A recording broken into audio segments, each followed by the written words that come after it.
بسم اللہ الرحمن الرحیم۔ اس مختصر ویڈیو میں شبہ جملہ اسمیہ کے حوالے سے عرض کروں گا کہ شبہ جملہ اسمیہ کسے کہتے ہیں اور اس میں کتنی چیزیں آتی ہیں، اور شبہ جملہ اسمیہ کو شبہ جملہ اسمیہ کیوں کہتے ہیں۔ تو سب سے پہلے ہے شبہ جملہ اسمیہ کی تعریف کہ شبہ جملہ اسمیہ کسے کہتے ہیں۔ تو شبہ جملہ اسمیہ کہتے ہیں کہ اسم کے جس کو فعل اور جامد سے مشابہت ہو اور اسم سے شروع ہو، جیسے ہوا داربن۔ تو اب اس مثال کے اندر داربن جو ہے یہ شبہ جملہ اسمیہ ہے۔ اور شبہ جملہ اسمیہ میں کتنی چیزیں آتی ہیں، تو شبہ جملہ اسمیہ میں 6 چیزیں آتی ہیں۔ تو اسم فاعل، اسم مفعول، صفت مشبہ، اسم مبالغہ، اسم منصوب اور اسم تفضیل۔ تو ان 6 چیزوں کو صیغہ صفت بھی کہا جاتا ہے۔ اور شبہ جملہ اسمیہ کو جو ہے یہ شبہ جملہ اسمیہ کیوں کہتے ہیں، تو شبہ جملہ اسمیہ کا تعلق جو ہے یہ صیغہ صفت کے ساتھ ہے ترکیب کے اعتبار سے۔ تو اور اس میں جو ہے یعنی شبہ جملہ اسمیہ میں 2 چیزیں جو ہے یہ ملحوظ خاطر ہیں، ایک یہ کہ شبہ اور دوسرا جو ہے یہ اسمیہ۔ تو اب ان سے جو صیغہ صفات ہیں تو ان کو جو ہے یہ شبہ کیوں کہتے ہیں، تو شبہ اس لیے کہتے ہیں ان کو کیونکہ ان کو جو ہے یہ 2 چیزوں کے ساتھ مشابہت ہے۔ تو نمبر 1 جامد کے ساتھ عدم تغیر میں، اور نمبر 2 فعل کے ساتھ ضمیر کے ہونے میں۔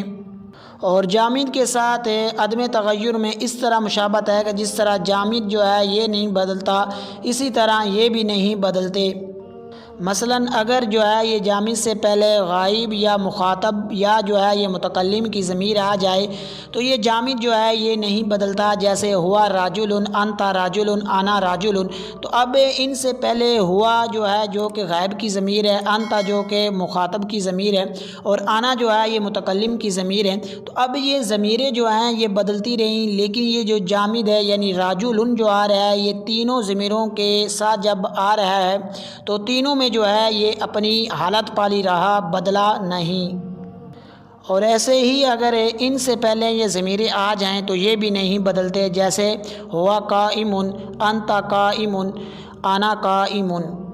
تو اب یہ جو قائم ہے یہ صیغہ صفت ہے، تو اب ان سے پہلے جو ہے یہ غائب کی بھی ضمیر آئی، اور متکلم کی بھی ضمیر آئی اور مخاطب کی بھی ضمیر آئی، تو یہ اپنی حالت پاری رہا، بدلا نہیں۔ اور اس کے بعد ہے فعل کے ساتھ مشابہت۔ تو فعل کے ساتھ اس طرح مشابہت ہے کہ جس طرح فعل کے اندر جو ہے یہ ضمیر ہوتی ہے، اسی طرح جو ہے ان کے اندر بھی جو ہے یہ ضمیر ہوتی ہے، جیسے داربا۔ تو اب یہ داربا ہے تو اب یہ فعل ہے، تو اس میں جس طرح جو ہے یہ ہوا ضمیر ہے، اسی طرح جو ہے یہ ان جو صیغہ صفات ہے ان کے اندر بھی ضمیر ہوتی ہیں، جیسے ہوا قائم۔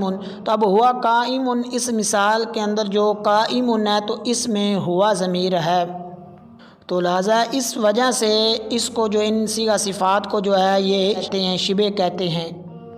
اور اسمیہ کہنے کی وجہ کیا ہے کہ اسمیہ ان کو کیوں کہتے ہیں، تو اسمیہ اس لیے کہتے ہیں کیونکہ یہ جو ہیں صیغہ صفات جو ہیں یہ اسم سے شروع ہوتے ہیں، جیسے ہوا قائم۔